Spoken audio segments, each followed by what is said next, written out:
Good afternoon, everybody. Welcome to the Arsenal tailgate. We are taking on the villains from the Midlands, Aston Villa, today at the Emirates Stadium. Big game, big game. You've got to turn these draws into wins.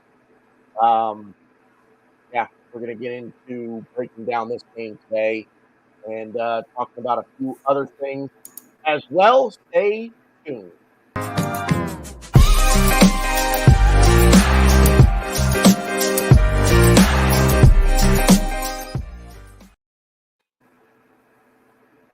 All right. Just getting myself situated here. Joining me today, clockwise from the top right, is Sam Greenwood. Sam, how are you, sir? I'm very good, thank you. Good to see you, gentlemen. Good evening. Good evening, everyone. Yeah, it's evening over there, not afternoon, like I said. That's what I say. Evening here. Yep, you got 6 hours on us, man. And just so everybody knows, Sam is a permanent part of the team here at BG Media now. Sam will be taking over some hosting duties for me when I am unable to host, and he's going to get his first dose of it today after the match. So, Sam, trust me when I tell you, it's always easier to do these things after a loss. There's always more to talk about after a loss. Oh my god! Yeah. Arsenal wishing us to lose. No. You hear that, Glenn? He wants us to lose. No, just trust me when I tell you, it's easier to him. do these shows. It's easier to do this when you lose because you just have more to talk about. But when you win, they're more fun when you win. They're easier to do when you lose. They're more fun to do when you win. Sam will be hosting Arsenal Aftermath today, 1 hour after full time. So that will be roughly 6 p.m. Eastern time, and then tack on whatever the hourly difference is. If you're in the UK, it's 5 hours. Sam, you're in Norway. So correct. It's 6 hours, 6 hours ahead for Sam. So it'll be midnight there if you're an hour ahead of the UK. Yeah. 3 hours behind, which will be 3 p.m. on the West Coast for those of you out there. Below him is Ryan. I have no idea what this kit is that you're wearing. You say blowing him? Below, Jesus. I heard blowing. Jesus, how old are you, Ryan? Yeah, All right. right, Glenn. Yeah, Of course. Are you shocked? Are you surprised? Anytime? What kit is this that you're wearing? It's a band T-shirt. Then they made a kit. They're from England, so they made a kit. So I was like, it's very comfortable. I really like it. I'm enjoying it. Okay. Yeah. Anyways, it looks kind of cool. It's really nice. They have this, and so I don't want to promote them too much because I'm like almost positive they're Man U fans. So fuck that. The new album dropped today. Don Bracco. It's good music. It's like hard rockish. It's a lot of fun. So that's that, and I'm excited. I texted Tanner a bunch yesterday. I texted him a bunch today. I'm happy we're doing this again. I feel like I don't really know if you guys have done it, but I haven't done this in a while. I really like the pre and post game shows. It's a lot of fun. We get to talk a lot of shit before the game, and then we get to talk a lot about how wrong we were after the game. So I'm excited. Ryan, you said my microphone blows. Is it really that bad?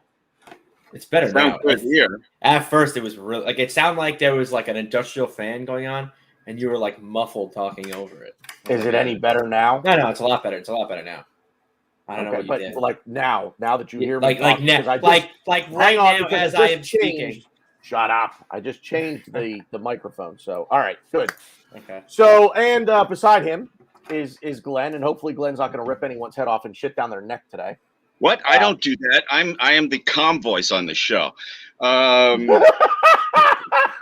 Serenity now. And Glenn comes in with jokes. Glenn comes in with my wife is just doing laundry next to me. She's gone now. That's the only reason I chided you for that blow me joke, Ryan. I'm not. So wait a minute. BG, you're not hosting the after show? I'm not. I'll be getting ready for work and then driving. I work at 7:00 tonight, so I will be I'll be on my way to work, unfortunately. All right. Substitute teacher, I'll get the spit. Doesn't mean you guys get to do what you want. They call me Glenn the Gruesome Twosome, and Sam No, is going to find out. No Maybe, paper airplanes and spitballs. Maybe I'll jump in for a little bit right at the very, very beginning. But I'll be a special guest on my own show, and I'll drop out about 15 minutes in. We'll see what happens. So lots of things going on in the chat. Good to see a lot of people over here. Daniel Shaw, Lone Star, as always. Gary is over there. We have to come up with I know this has nothing to do with the show or the game. We need to come up with a nickname for Why Not Sentiment FC. We need a nickname for this account. I just call him Why Not. Why not? Yeah. All right. Good. Yep. Okay. So unless Why Not wants another name, I'm happy to call him by a different name. You don't really get to choose your own nicknames, right? I mean, that's the way it works. Well, you don't pick your own nickname. I'm not gonna call. I know, like based on his name or based on his real name or based on his handle. Not like I'm not gonna call him Bulldozer or something. Right. Well, no, I know. Yeah. Raul BX Gunner is in there as well. I'm just kind of scrolling up here to make sure I don't miss anybody. Matthew D'Souza is with us. So thank you everybody for being here. We've got about 25 minutes before lineups drop. Sam, I'll start with you. I mean, the fact is these are all big games, right? It's kind of a broken record. We sit here, we talk about, okay, well, we need 3 points today. Well, we need 3 points today because at this point, the last two matches, all of the goodwill, all of the positive energy surrounding this club after the North London derby, it's gone. It feels like it's gone to me. It feels like it's gone to you.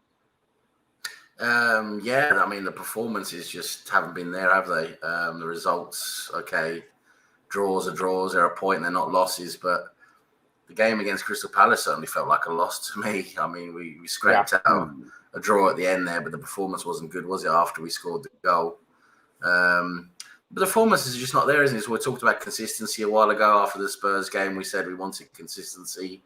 It hasn't really been there. We're back to sort of square one again, where the team's underperforming, struggling to do what we should be doing. And this is where we are. We need to win games. Aston Villa is going to be a tough team today. They're not going to come to the Emirates ready to bend over and get plugged. So, they're going to give us a tough game today. They're a well-organised team. They've got some good players. Dean Smith has done a great job with them as manager. It's going to be a tough test for Arteta today, a real tough test, and we'll see what him and the players are made of. Plenty of juicy stories, side stories to this fixture today. With the whole Buendia thing, he chose Aston Villa again instead of us. They tried a sneaky 25 million bid to buy Smith Rowe. The arseholes tried that. I mean, they got batted down straight away, but 25 million for Smith Rowe. I mean, what are you smoking? As what's his face at Liverpool said about Suarez, and we got the return of Emi Martinez, a certain goalkeeper, who now will make his first Premier League return against us, and also don't forget the last 3 times we played each other. The last 3 times we played each other, Villa have beaten us at home and away. So with the last 3 games against them in the Premier League, we've lost. So a lot of interesting little side stories, intriguing little stories here going on. But hopefully, we'll see a performance today. We'll see. This isn't Emi Martinez's first. No, I mean back since he was suspended and everything, wasn't it, and all that, and his first game in. Yeah. Okay. I got you. I misunderstood you. But he's back in goal against us again. Is he the guy that can never leave us alone? Yeah, right. Can't quit talking about us. We're living rent free up there. Ryan, what do you think today? What not prediction wise, but just where's your head at with this right now? I mean, kind of like Sam kind of brushed up on it. We have, I guess, more recent history with them, with the whole ESR situation, the Buendia thing. I don't really care about the Buendia thing. I think we're better without him. We're going to be better without him. But still, it's still a stick in the fire. And then you have the guy that keeps talking about his ex every 5 seconds, and Emi Martinez. So yeah, it's a big game, and you definitely want to shut this team up. You want to you want to kind of put this to bed, especially when we have done so well against them. It's tough because we've been playing well in spurts. Those spurts have been like 5 minutes in 90 minutes. So spurts is kind of being generous. But I think that we just need to keep the pressure, keep the enthusiasm going. I think that Lacazette needs to play more today. I'm not saying he should start, although I actually do think he should start. But even if he doesn't start, I think he needs to play more minutes. And he, being a cheerleader in this on this platform, in this capacity of being a professional athlete in the best club, the best league in the world, can only get you so far. But it really helped us against Palace. We did well with when he came on, pumping the crowd up and just by his overall play. So I just hope that we could use our physicality against their back three. I think that's really what kind of beats them. They lost to Man U, and Man U is kind of technical but physical against them, whereas teams like Tottenham and Wolves just try to run at them, use speed, and be technical, just technical. They don't use physicality, and they lost. And I think their back three isn't that great. Tyrone Mings is probably their best player in that back three, and I think he's very slow, and I think we need to really run on him and again be physical. He is really slow, but I don't know, man. There's something about Tyrone Mings that I like. There's something. He's a good defender. I'm not saying he's bad. He's a great defender. If he understands the lack of pace that he has and he can play within himself, he's a very good defender. He's a big boy, I'll tell you that. Glenn, something that Ryan said. Are we physical enough, especially in attack, to sort of manhandle their defenders? Is that a way we can win? I don't know. It's too early to tell if we have that intestinal fortitude. I saw a statistic that if we had beaten Crystal Palace and then won this game today, we would have gone into the weekend in the top 4, which made me even angrier about the Crystal Palace draw. I didn't think I could be any more angry. I wanted to make a video for my YouTube channel, Glenn AFC New York, and I just couldn't do it this week because every time I had the camera in front of me like it is now, I wound up screaming at it and spit. It was awful. I said no, I'm not gonna because I don't want to deny anybody being happy about that draw. Last second goal by Laka. Who doesn't like Laka? Who isn't rooting for Laka? Rohan would like to have a word with you, Glenn. But this is the first time. This is the first time I'm going into. It just feels weird to be at home against Villa and have no confidence, and that's the way I feel right now. And here's the sad thing, right? This is they are our level right now. They are our rival right now. Our rival isn't Chelsea. Our rival is not Manchester United. Our rival's barely Tottenham. Barely. This is our level right now. Aston Villa in the middle of the table. Crystal Palace are our rival right now. These teams in the middle to the middle bottom of the table are our rivals. I think Villa are ahead of us, if I'm not mistaken, or it's just behind us. Are they just behind us? Is that what it is? Yeah, behind us. Yeah. Okay. Yeah, well, because we constantly drop points like mid-table teams do. Yeah, they're 1 point behind. They're 1 point behind, but they're okay. But they, we know they had a good season last season. They're a decent team. They're going to probably be climbing again. But yeah, it's a tough game no matter what. We're struggling against Crystal Palace, struggling against Brighton. Brighton, to be fair to them, are doing quite well. We lost against Brentford in the opening game of the season. They turned out to be doing quite well as well. But it's just teams we should be beating, right? That's the thing. We should be beating Crystal Palace. We should be beating Brighton. Brentford, newly promoted, we should be beating them. So we're constantly underperforming. That's what we're doing. And, it's the performances they're lacking so much. Sam, I want to ask you a question because we talked about this on Tuesday night a little bit. We rescue a point on Monday. Are the results the only thing that ownership are looking at? And do you think ownership are looking at that result on Monday saying we rescued a point? Or do you think ownership can look at this and say it's not good enough? And I guess what I'm really getting at here is how much is Mikel Arteta feeling the heat under that hot seat of being the manager of this football club right now, if he's feeling it at all? Well, that's a very good question, isn't it? I mean, I think that's the question everyone really wants to know. For me, it seems if you look at the way our ownership has been acting, I don't think they really do care about performance. It is about the bottom line, that we're just ticking away nicely, getting the money's coming in, and that's about it. I mean, it doesn't seem that. I mean, if they were ambitious, we wouldn't have Arteta. It's as simple as that. I think they've shown what kind of ownership they are, and they don't really know what they're doing, and they go for mediocre.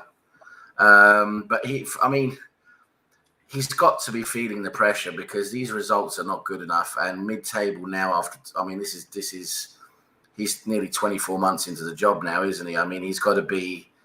You got to get to a standard where you either show you really are progressing or you're stagnating, and you're either achieving what you should be achieving or you're not. And he's got to have some targets. There must be. I mean, even the Cronkies and the executive management at Arsenal, how dire they've been. There must be a target there. Something. There must be some kind of target. And at the moment, he can't be meeting that target. There's no way he's achieving the target. For me, I think probably the target might be top 4. I'm hoping that's the target for this season. And, top 6 at okay, if you get top 6, okay, we'll live with that.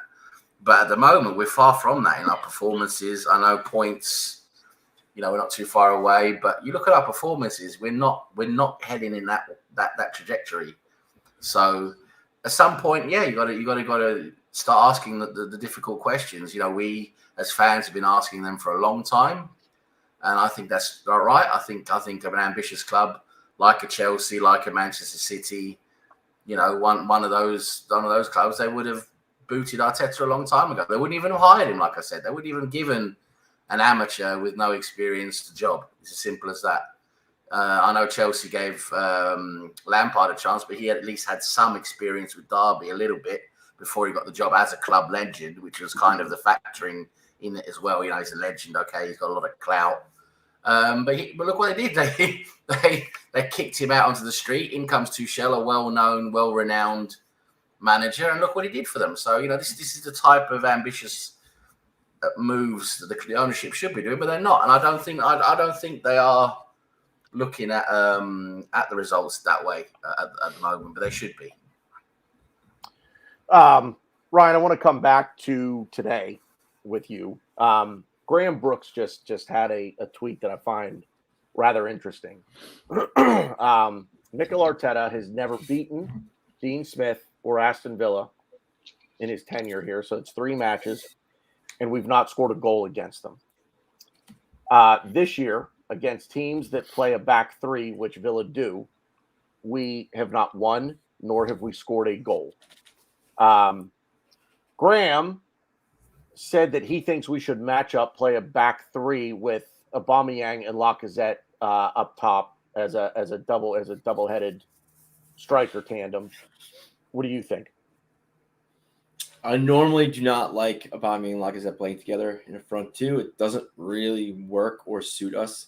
But I think today's game, I think you're right. I think we have to play a back 3. We're not gonna, but I think we have to kind of what we should have did against Chelsea would just to be match formation. Go with the back 3. But yeah, I don't see that happening. Arteta's a stubborn little guy, and I don't think he feels any pressure. And like Lone Cylinder just said, I don't think he feels any pressure at all. And it sucks because when you look at the Crystal Palace performance, the only person that was happy about that draw, like as a whole, like as just as a whole with the game, was probably the ownership of Arsenal. No one was happy. Palace weren't happy with conceding late. I'm sure the players on Arsenal weren't happy. But the Cronkies were probably the only people in the world that were happy about that game. So we need to be. We had, again, like I said before, we had spurts, and that's again being nice. We need to stretch those plays, those minutes of what good football out longer, because I do see something. It's for granted it's for like 90 seconds, 2 minutes, but we have we have players. And this is like, I feel like the famous last words. I always say this, especially on the pregame show. We had the players to beat Villa. We had the players to beat Palace. It's just a matter of stretching out the good, the football in as a whole, consistency over 90 minutes. We just can't seem to do that. And it's tough because we're not a pressy team and we get pressed a lot. So we obviously can't handle that. And it was very evident against Palace. We couldn't handle it. So I think we need to match them up. We need to do a back three. It enables Tierney to kind of push up just based on formation alone. And I think we could definitely do some damage with having Aubameyang running at them, because they aren't the quickest back three. But then you have Lacazette, the physicality that we need to maybe get into the middle of the field, because I think the game is going to be won and lost for us in the middle, because they're going to want to play the middle of the field. And we against Palace didn't really do too well with our center mids. They made crucial mistakes. But funny enough, I think the way we played against Palace should be kind of the way we play against Villa, where for Palace we didn't really have a 10, which I don't agree with. I think we kind of need someone in the middle of the field, but we spread our 2 10s in Odegaard and ESR, spread wide. We try to stretch them out wide and then just go wide. But I think in playing in the front two in Aubameyang and Lacazette, you need to stretch them out wide. And Odegaard and ESR are probably our 2 best runners off the ball. You stretch them out wide, and then you have Lacazette and Aubameyang just flooding that middle of the field, because I don't think that Matty Cash and Tarjay, they're not like Matty Cash has been playing pretty well, but I think he could be get at. I think Tarjay could be get at. I'm not really concerned about their width. They don't have width. It's the middle of the field for them that's going to concern me, and that concerns us. So, I just think we just need a whole. I mean, it's obviously like a dumb thing to say, but we need an all around good performance of speed, physicality, and technical ability, and we have the players that can do that against this Villa team. BG, I wanted to answer all 3 of the questions you asked before you came to me. So may I? Yeah, go for it. Yeah. Your first question was, are the Cronkies happy with the draw? I don't even think the Cronkies knew they played, much less the result. So that answers that. Is Arteta feeling the pressure? I agree with Sam up to a point, because I don't know if Arteta said this in his press conference or an interview. What in the fuck is that noise? It's a mouse. What are you guys? What are you doing? Stop it! It's not me. I'm just saying what it is. Sorry. Sam. Oh, Sam, I'm sorry. Oh, yelling at you is like hitting a puppy. I'm sorry. It really is. It really kind of, for right now anyway, it is. That'll change. Yeah, of course. Everyone jumped up my ass as soon as possible. They were saying admitted to it. Oh, sorry, Sam. No. Do it. Keep going, Sam. Is Arteta feeling the pressure? I don't know if this was in a press conference or this was a separate article, but he was asked if he thinks the abuse that managers take nowadays is going to keep younger people from becoming managers. And it went on to him, and does he feel the pressure? And he could have lied. I think he is lying. He said, no, I don't feel the pressure. After 2 years, I got this. Yeah, okay, whatever. And the other thing that you asked, I had to write it down because you went to Ryan before me, and I knew it might be 20 minutes. It was 15. It was like 15, 16 minutes. Graham, who I absolutely adore. He's going to be the first guest on my show when I do this kind of thing. On Glen AFC New York. Graham, I'm not disagreeing with him with the 3 at the back, but I think we go into almost every game with a handicap for the manager because of his tactics. He doesn't have any, or he makes the wrong ones. So, I don't care what he starts with today. It's just as the game is flowing, make some good choices for once, you son of a gun. So that's it. With that in mind, Glenn, I guess we're going to play a back 4. I think we know who's starting in goal. I think we know what the back 4 is going to be. So start with the midfield. who are you starting today? Not who do you think Arteta will start? Who do you want to see getting the game time at the first kick of the ball? I would like to see Lokonga and Partey, but if he's going to do that DM thing with Partey, it kills me to say this. I'd rather have El Neni play DM so Partey can go forward. So I know that's two answers, but I don't know. I was really pissed off at Arteta for making Partey the DM last game. I actually, it's not a bad shout, and I don't hate to say it because there is a time for Mohamed El Neni. This might be a time to bring him in. Sam, am I crazy? No, you're not. Because for wanting to bring Mohamed El Neni, for thinking that maybe this is a game where you start Mohamed El Neni. I mean, crazy. Well, that's a broad I think we've shown that it's a bit precarious to just play with a one pivot against a team like Aston Villa. So I think we do have to play with two, deep lying players, and then Lokonga unfortunately had a poor game last game. I don't know if he goes straight in the team again. Maybe give him a rest, and if you give him a rest, it's either Maitland-Niles or it's El Neni. And out of those two, El Neni for me is the more consistent player, the more consistent performer. So yeah, I agree. The logic is definitely there. I'll be reading now on Twitter that it looks like it's confirmed that both Lacazette and Saka are starting. Ooh, nice. No Aubameyang. Well, no, he said he said Lacazette and Saka are starting. Doesn't mean no Aubameyang. Lacazette and Saka are confirmed starting. Where did I you hope see why? How did you see that? You just on Twitter? James Gunnerblog, I believe him.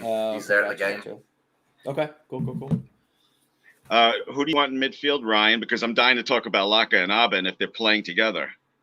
I actually slightly disagree with Sam. I want AMN and Partey. I think AMN offers us more than El Neni, and I think we need to run at them and we need to play at them. Now El Neni's not going to do that. I think maybe you bring on if we're up a goal or two, you bring on El Neni later on. But I think AMN's got to start. He's a better one-on-one defender. He's got more technical ability. He's quicker going both ways in transition. I think he's the guy. And also the brilliant thing about AMN is he's a very versatile player. He can play multiple positions. If we need to make it a substitution later on in the game, he can revert to right wing back. He can revert to left wing back. He can revert to right back. He can revert to left back. There's a lot of things that he can do. I just think he's our Swiss Army knife, and I think we need to utilize him more. And then hopefully his attitude is gotten better. I've heard things that his attitude has gotten a lot better, and I think he's starting to realize that he is going to be that Swiss Army knife. Problem is, we need Arteta to trust him. We need Arteta to get to see his change in attitude, because I think he's going to be a very important player for us. Now, will he be with us next season? I can't say that. I'm not sure about, but I think we need to utilize him, especially with everything going on with AFCON and Xhaka's injury. But yeah, I think AMN in the midfield, I think, is our best shout. You guys think Abba and Laka work together well? I don't.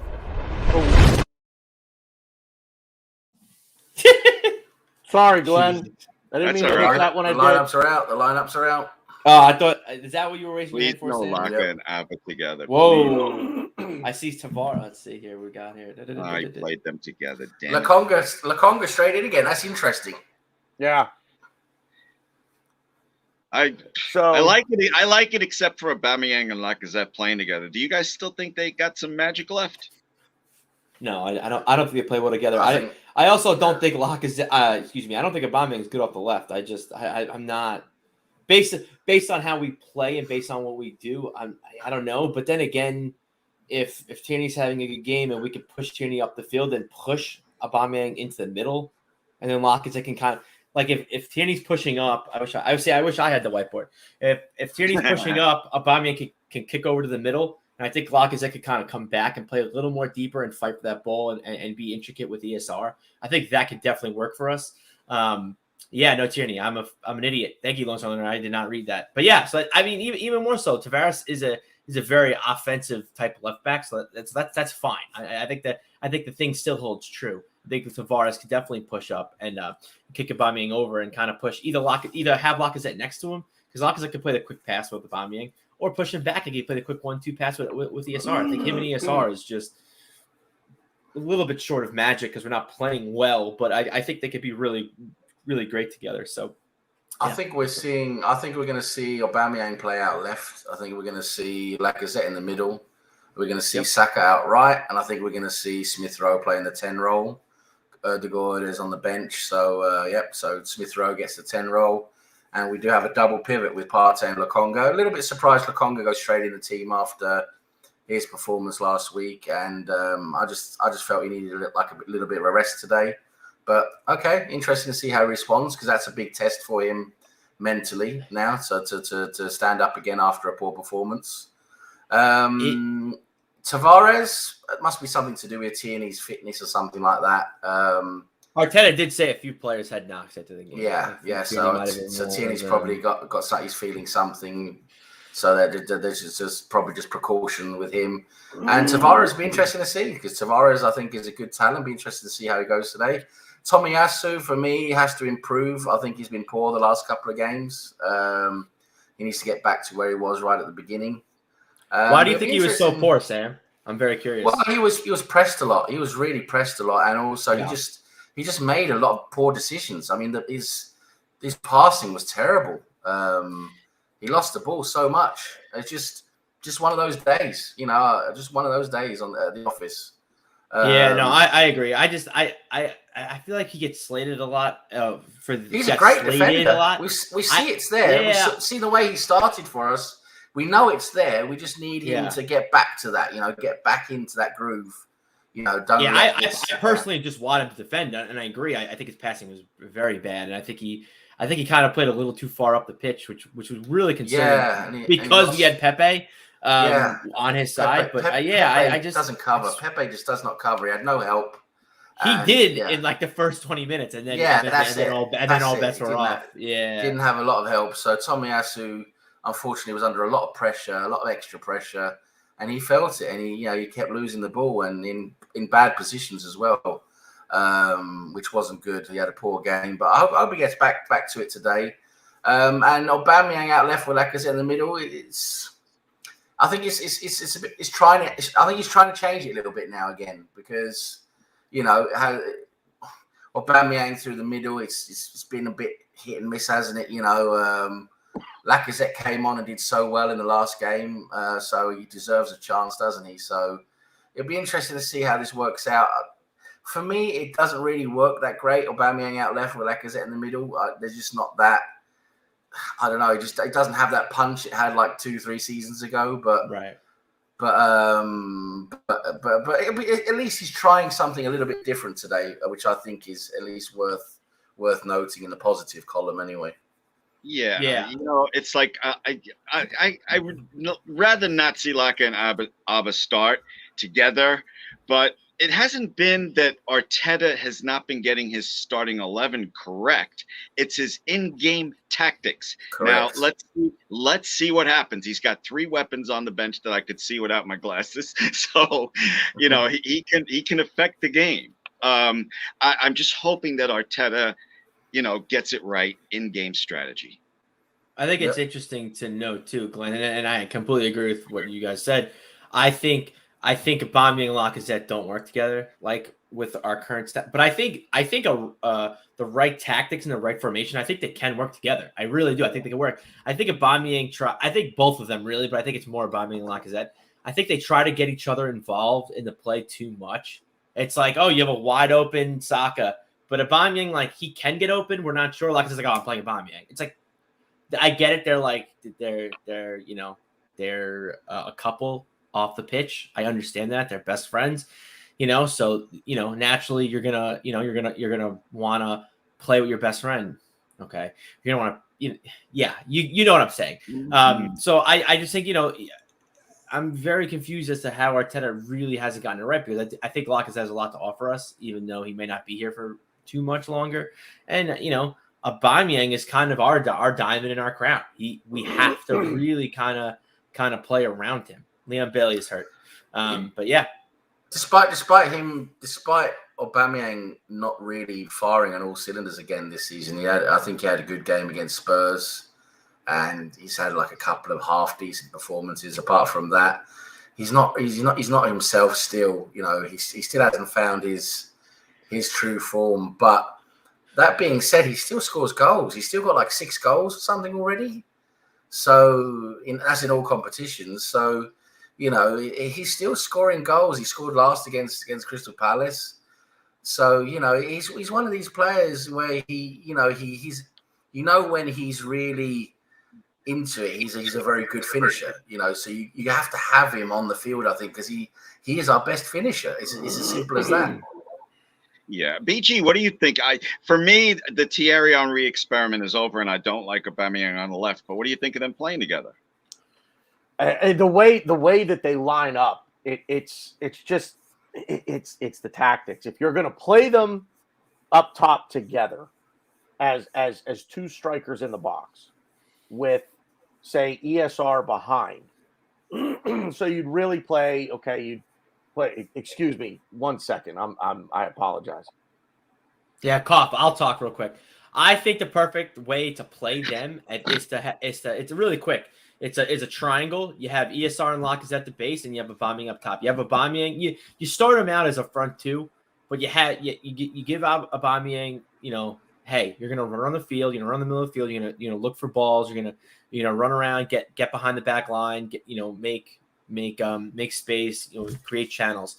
And Lacazette and ESR are just gonna play give and go, ticky tacky, boom, boom, boom, boom, boom. And Lacazette's going to kind of sort of play behind Aubameyang and kind of do all the dirty work while Aubameyang kind of runs free. And the defense gets kind of distracted by Lacazette and ESR. I think, to me, that's the best way that they're going to work, especially with given what we have right now on the field.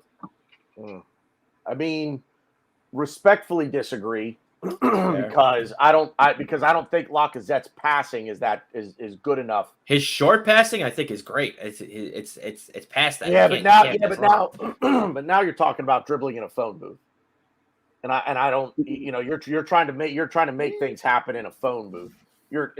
Passing in a phone booth, yes. Dribbling, no. I don't think they. Well, yeah, passing in a phone. At any rate, I would do it. What I would do is I would take Ryan's triangle idea, only I would, instead of Lacazette and ESR being at the base, with Aubameyang being the tip closest to goal, flip it. So I would actually have the tip as ESR. Oh God, Ryan, really, Ryan? False what? You're stickering because I said the tip. No. I'm stickering because your idea sounds really stupid. I wasn't stickering about the tip. Oh, here we go. Wow. Different, completely. Okay. Let's see. ESR playing at the tip. Oh, we did that against Villarreal. How'd that work out? No. I'm sorry. You're right. That's not what I meant. Okay. Turn the triangle so that the base of the triangle is Aubameyang and Lacazette up top with ESR right back here. Okay. So instead of the triangle doing this toward goal, the triangle's doing that toward goal.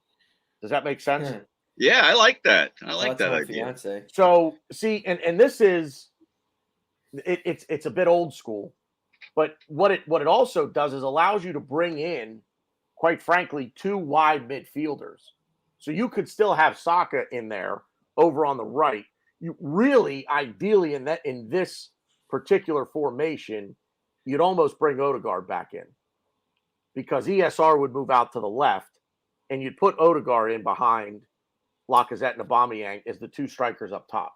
The problem there is you really leave yourself vulnerable to a counterattack because you just put 5 attackers in, and you're really, who is your midfielder now behind Odegaard or ESR in that pseudo number 10 role, because you've got to have 5 really stout defenders back there for that situation, for that formation to work. Lacazette on the left Aubameyang on the left is no less predictable than Pepe on the right. You know what he's going to do. You know what he can do. You know what he wants to do, and but more importantly, you know what he can't do, what he cannot do. Aubameyang cannot cross the ball into the box on his left foot. So what's he going to do? He's going to get the ball, if he gets the ball, and he's going to try to run at 1 or 2 defenders and take them on, and he's going to cut back to the middle of the field to put the ball on his right foot and give himself a better shooting angle. That's what he's going to do. that's what he's going to look to do. I don't hate that though, because he scored goals for us that way. I think it gives us more chances. But It's but very the other predictable. thing, It's very he's predictable. very predictable. But here's the other thing too, Ryan. Lacazette doesn't make runs off the ball to be able to drag a defender away from Aubameyang to create space for him. Lacazette's going to drop too far into midfield, likely, and he doesn't get into the box. So we're going to need Saka and we're going to need Aubameyang to run into the box. And it's going to be difficult for Saka because he's going to have to do a lot of defending as well to cover Tomiyasu. And this is one of the issues, I have with the tactics is, we're asking the wide players to do too much. They do things, on the ball and off the ball. It's just too many things, up and down the pitch all the time. You should let attacking players attack and defending players defend. It's as simple as that for me. Yeah, that's why I disagree with what you're saying about Saka having to come back. I think Tomiyasu, we just talked about it. I think Tomiyasu has been defending great. I think he defended great. But with Arteta's tactics, Saka is going to be coming deep and helping him. And when he turns around the other way, it leaves so much more he has to do. It tires them out. It leaves them often in positions where they're not really where they should be. In terms of getting into the box. That's what a winger does, though. I don't know. Yeah, but if you're asking a winger to go both ways, right? It means they're not getting into attacking positions as much as they could be. That's the best way I could explain it, really. And we see so often that we're not getting those runs into the box. We're not getting the runs in behind that we should be doing when the opportunity is there. And I think some of it is definitely down to the tactics of Arteta, where he's asking these players to do, especially the wide players, to do too much. They're just doing too many things. It's too exhaustive on them in terms of you can't be everywhere at once. I think the tactic has to change a little bit. Learn, to let the attacking players just, give them a bit more freedom up front and let the defenders have more freedom to defend.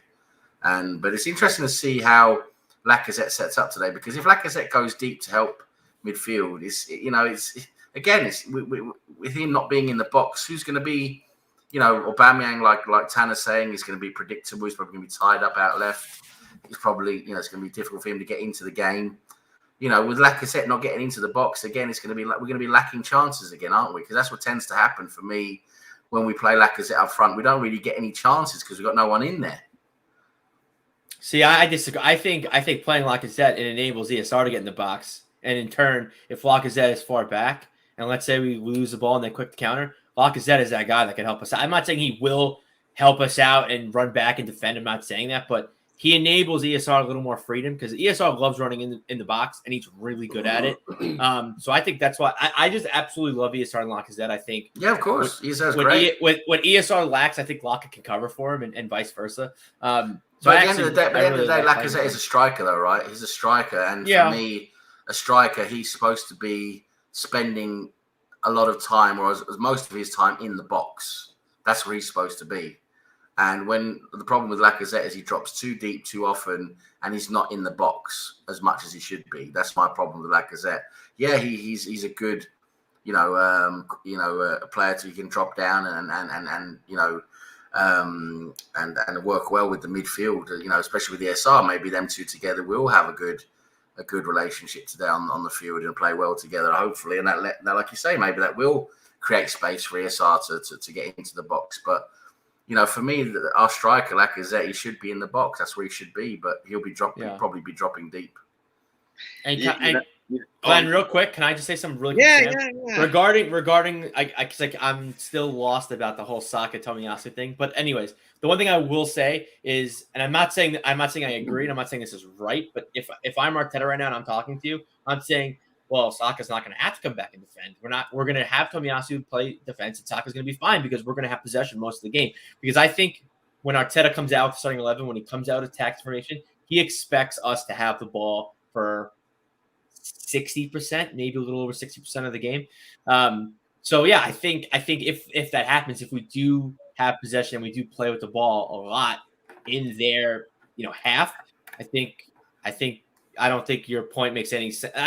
again, I don't think your point is right, but I think where you are right, and I'm actually agreeing with you and not agreeing with Arteta here, we're not going to have. I don't think we're going to have the ball 60% of the time. I think he always underestimates the other team. He expects us to constantly go forward and play with the ball. And in fact, it's against teams like Brighton. What did Brighton have, like 62% possession against us? Like, dreadful. Like, and we need to prepare for that. And I don't think he does, which is very strange to me, especially given, how we've been playing since he's been our manager. Sam and Ryan, great points. I agree with a lot of them, but I think the key, and I'd like people to listen to me. All right. It's Arteta's in-game tactics. I'm going to keep saying it. All right. We started out like a gangbusters last game, first 8 minutes. All right. We went up 1-0. Vieira then isolated Partey with 2 wingers, and that was the end of it. The only time we showed a breath of life was when Laka came on in the 65th minute. So it won't surprise me if we start off strong today. It's what Arteta does during the game. Please, please, please think that as you're watching the game today. It's what he does during the game. It's true. I knew you were about to go crazy and go around. That's why I doesn't adapt. It's true. It's true. Glenn is hitting the nail on the head. He doesn't adapt during the game. That's what I just said, Glenn. All right. But I said it in 10 seconds. You said it in 20 minutes. Again. I think that was 12 minutes that time. I'm sorry. Go ahead. We'll set up okay, and we'll probably start okay.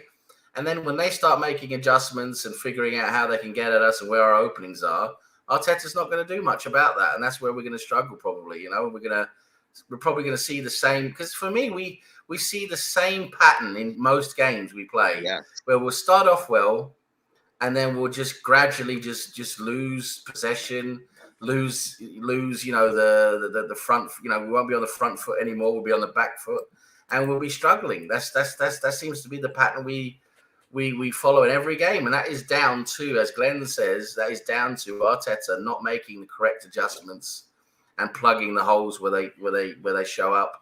And just, getting back at them with the, counter adjustments as you should be doing. Yeah, I think Arteta plays this game on loose leaf paper every day, and he has, and I think we're well set up to win the game. But when it gets down to it, it's like, shit, I got to do this, I got to do that, and then, but what I think what kind of screws him up is, like I said, we play those 2-3 minutes. I mean, sometimes 5 to 10 if we're lucky, of good football, and he's like, oh, see, like I see my loose leaf paper, it worked out. I know what I'm doing. I just need them to expand those 5 to 10 minutes into 50 to 20, then 20 to 25, then 45 to 50. But it's just I just don't think it's sustainable, and I think he needs to, again, we've been saying this, he needs to realize that there's another team on the other side of that pitch, and they're not going to play on your loose leaf paper. They're not going to. They're going to do whatever the fuck they want. They're not as predictable as you think they are. And they're going to run at us, and they're going to play their way of football. And we need to be able to counter. We need to be able to make adjustments on the fly. And I think that's why we see Arteta on the sidelines so animated. It's like he's playing. The only thing I think of off the top of my head is the first Harry Potter, where they're playing chess and they're moving the pieces. Mm-hmm. That's what Arteta thinks he's playing. He thinks he's playing. He's moving the players where to go, because I think as the game progresses, he realizes, like, well, fuck, this team actually came here to play. In his post-game press conference, Ryan, in his post-game press conference after Crystal Palace, he said he didn't like how we went into a defensive shell after we scored the first goal, and he was saying that to the players. So are they not listening to him? What's the deal? I'm just sick of it. If Pep yells out something from the sideline, the players are going to listen. I think for the most part, I think his tactics and the way he wants to play can be, I said this on Tuesday, maybe confusing. There's just too many steps. Oh, that's great. That's hilarious. It's just that's pretty fucking funny. It's a dad joke, but I'll allow it. It's a great joke. I try to stay calm, Lone Star. I try. But yeah, I just think there's too many steps, and these players are like, all right, did this, now what do I do? It's too much thinking. So it's like, okay, well, I can't think. I'm playing the fastest football league in the world. I'm just gonna get back and play defense. That's just I can't be wrong if I'm getting the ball, winning the ball in the back, or playing defense and not having them score. I think the players they on the fly during the game. I think training sessions is one thing because training sessions, it's slow. You have Arteta talking to you like, this is what we want to do, step by step, boom, boom, boom. But in the game, it's a different animal. And I think they go back to what they know. And I think just better safe than sorry. I'm just gonna play, and defend. I've been saying this really since he took over. Well, not since he took over, but probably at the end of his first season in charge. So during the restart, okay, if you recall, we had those water breaks in the middle of each half, right? And we would start off that first 20 minutes like we didn't know what we were doing. Like they're playing football and we're playing hungry hippos. Right? Like I mean, like just completely lost. But then that water break would come. And everybody would come to the sideline. And Arteta would get to sort of reel them back in and be like, no, fellas, it's not a board game. Like you actually have to run around and play the game and exert some physical energy here. And then it would all get figured out. And now he doesn't have that. Now he doesn't have that break where he can adjust the tactics. And to a degree, Ryan, I shouldn't say to a degree, Ryan is absolutely right. He has become now, and he was always going to become this because it's who he is and it's what his philosophy as a manager is. But it's cerebral. He wants to play intelligent football. That's his mantra. The problem with it is football is an instinctive game. Yes, you need to be smart. You have to have a high footballing IQ to be successful. These players have it, but he's taking it to a level that is almost unprecedented.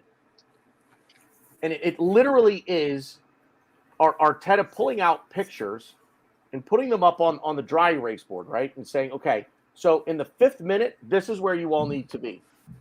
And in the 6th minute and 27 seconds, this is where you need to be.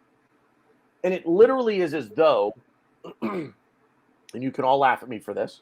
Everybody has my whole life. It's great. I was in the marching band when I was in high school. And literally what we would get is a picture. And you would find your dot. It was a picture, a formation of some sort made up of dots. You had to find your dot. Where's your dot? That's you. That's where you are. That's where you need to be.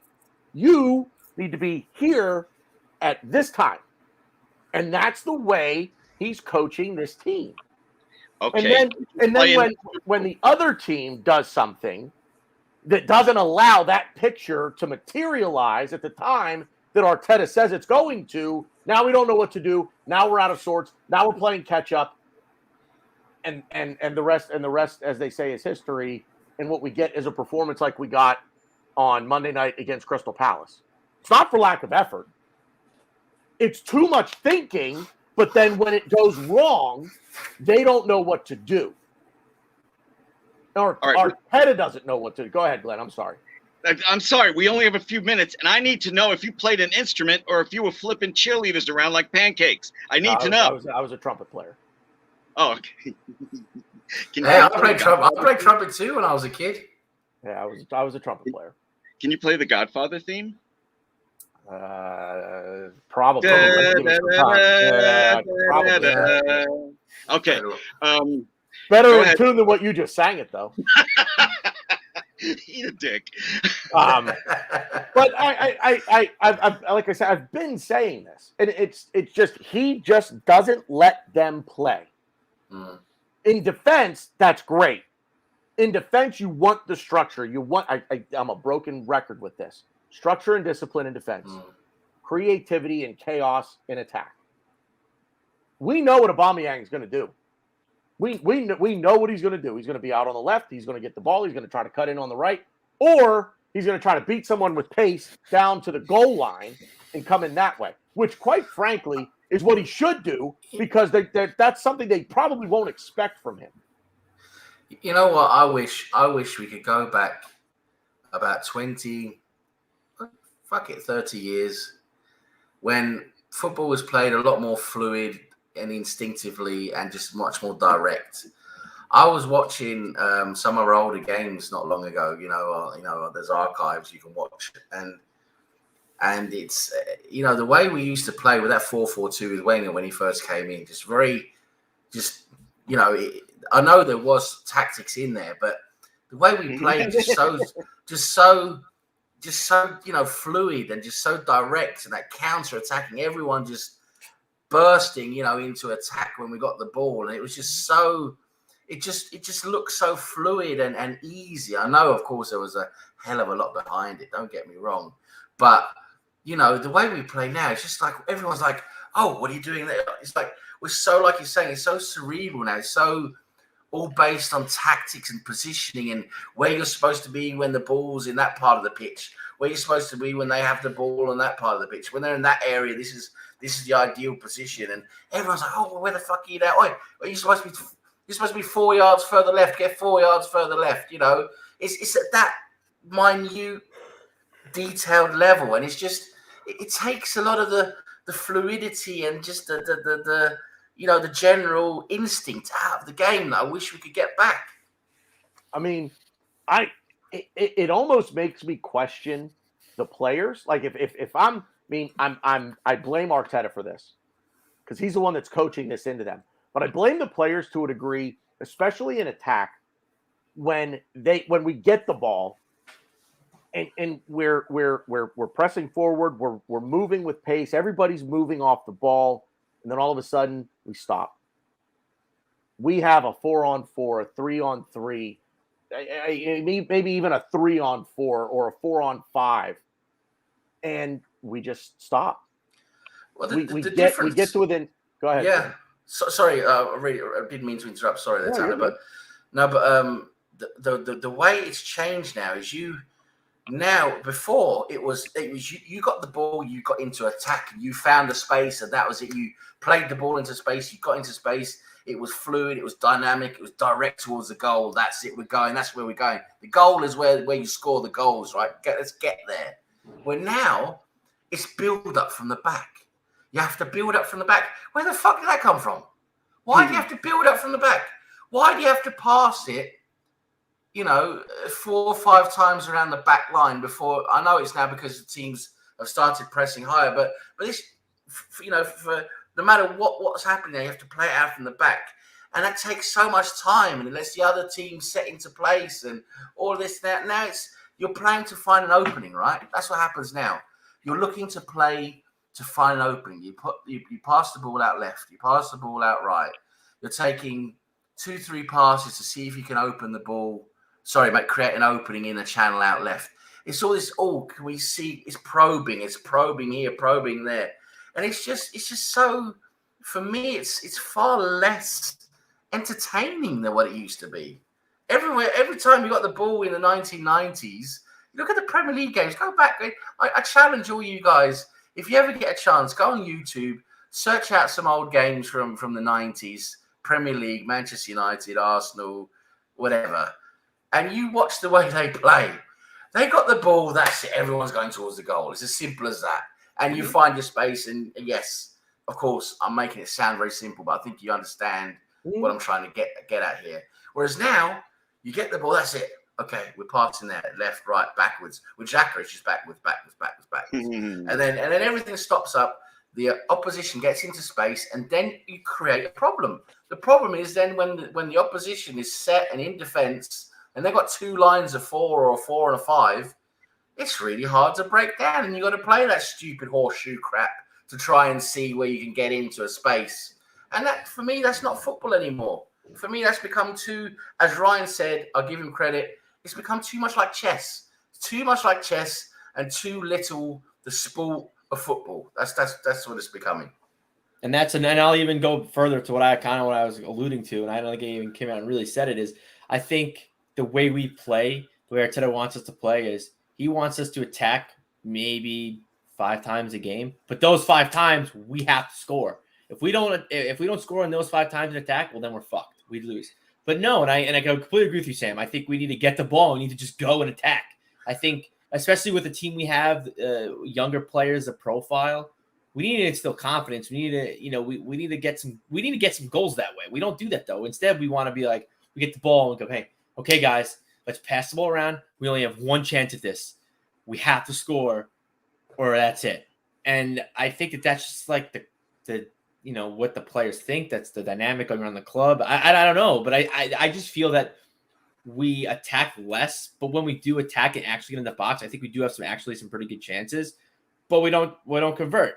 And people go, oh, we don't have what are we? I think we're tied for second to last in the Premier League. The chance created, I think Norwich, and I want to say I can't be Villa, but I know Norwich and another team are either next to us or right below us in big chances created. I think that's on purpose. I think Arteta wants us to create little chances, but those big chances that we create, they're like tapping. They're like we can't miss, but we're missing.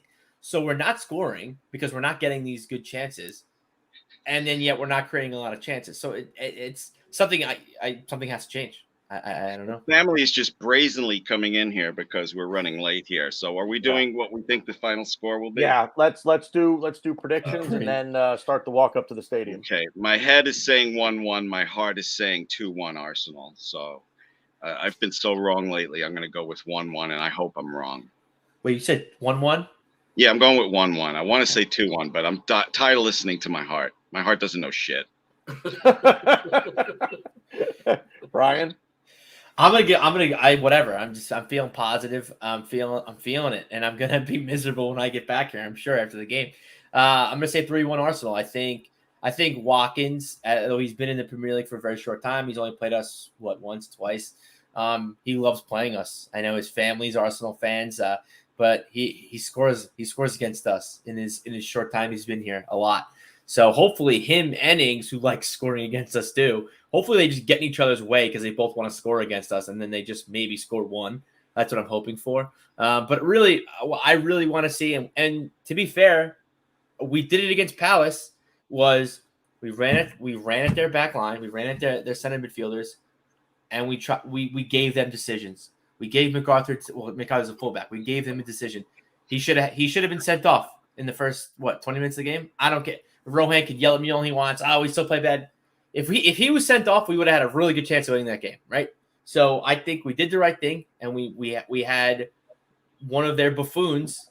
He put him to decisions. He had 3 potential yellow card and even 1 potential red card offense. I think we need to do that with McGinn.